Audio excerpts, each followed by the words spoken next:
Olá, povo de Deus, sábado 4 de fevereiro de 2023, quarta semana do tempo comum.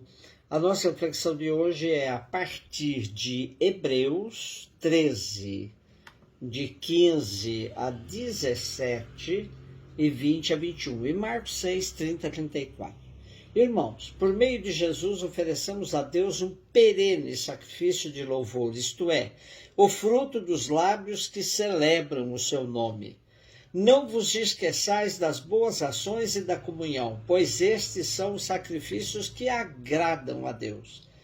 Obedecei aos vossos líderes e segui suas orientações, porque eles cuidam de vós como quem há de prestar contas.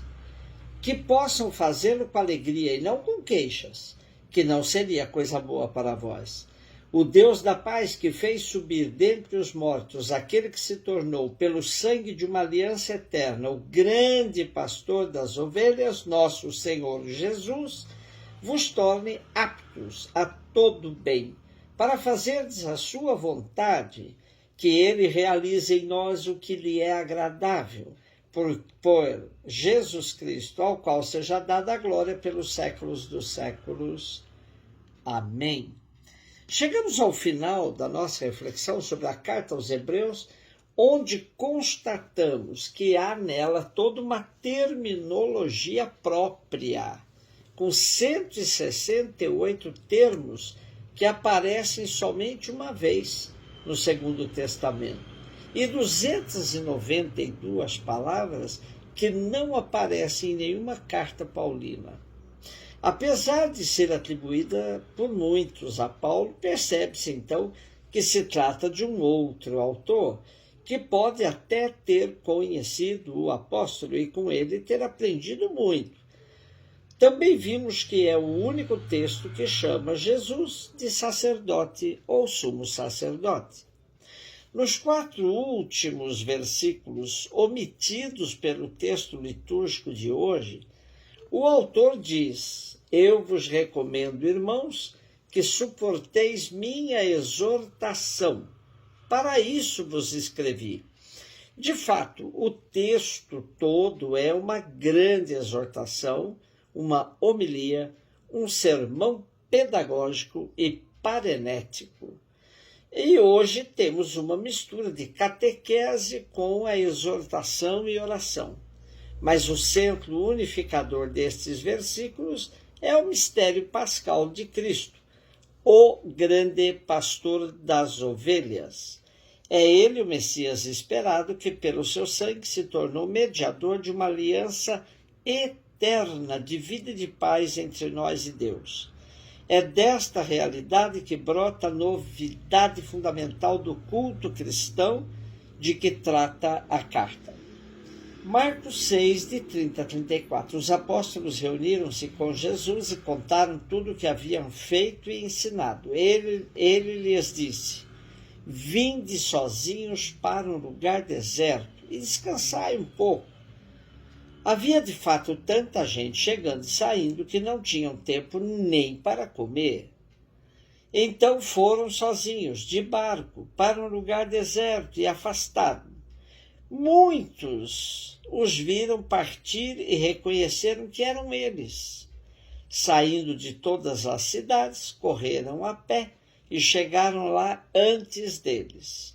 Ao desembarcar, Jesus viu uma numerosa multidão e teve compaixão, porque eram como ovelhas sem pastor. E começou, pois, a ensinar-lhes muitas coisas. Jesus viu uma numerosa multidão e teve compaixão, porque eram como ovelhas sem pastor. Esse sentimento de Jesus só é possível em quem tem empatia com a situação do povo.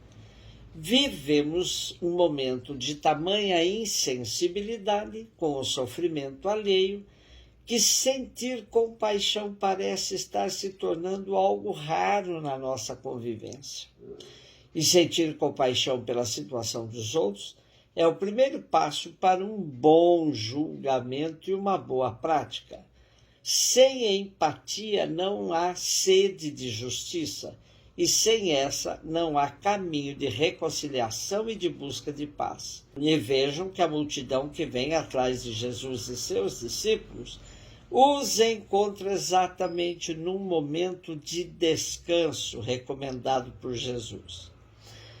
Quando os discípulos chegam até Jesus e começam a contar-lhes tudo o que tinham feito e ensinado, podia ter se transformado num momento de ufanismo e vanglória.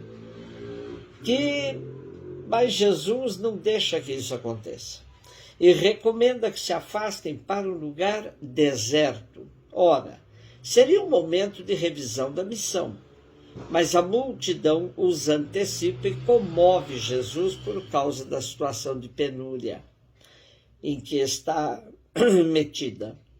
E ao invés do repouso, Jesus começa a ensinar-lhes muitas coisas. Mas na travessia, Jesus e os discípulos no barco, eles refazem a verdadeira comunidade, fonte privilegiada para o reabastecimento das forças para a missão. Saber alternar ação e contemplação é uma prática altamente recomendada na vida cristã. É preciso saber parar quando o dia a dia nos sufoca.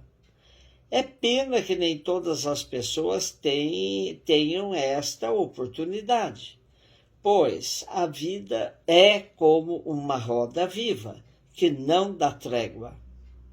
Para o povo, o momento de descanso muitas vezes é o boteco de fim de semana ou uma festa de comunidades.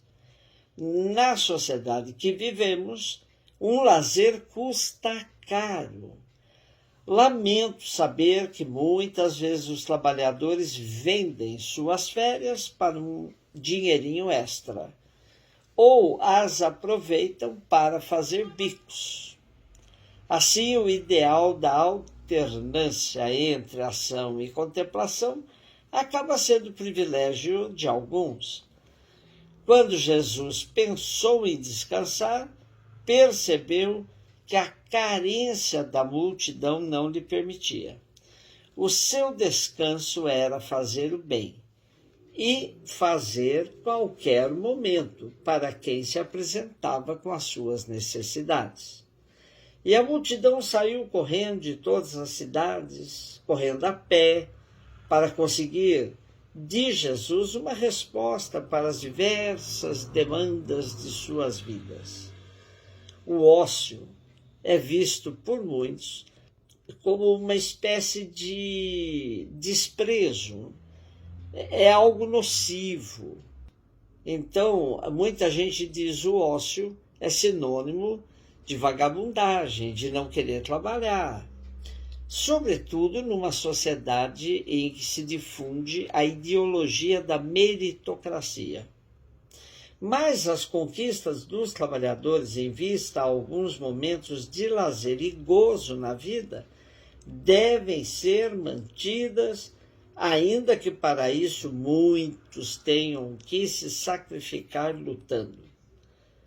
É preciso desenvolver o sentimento de empatia com os mais carentes para que a multidão que moveu Jesus nos mova também nos dias de hoje. Um beijo no seu coração.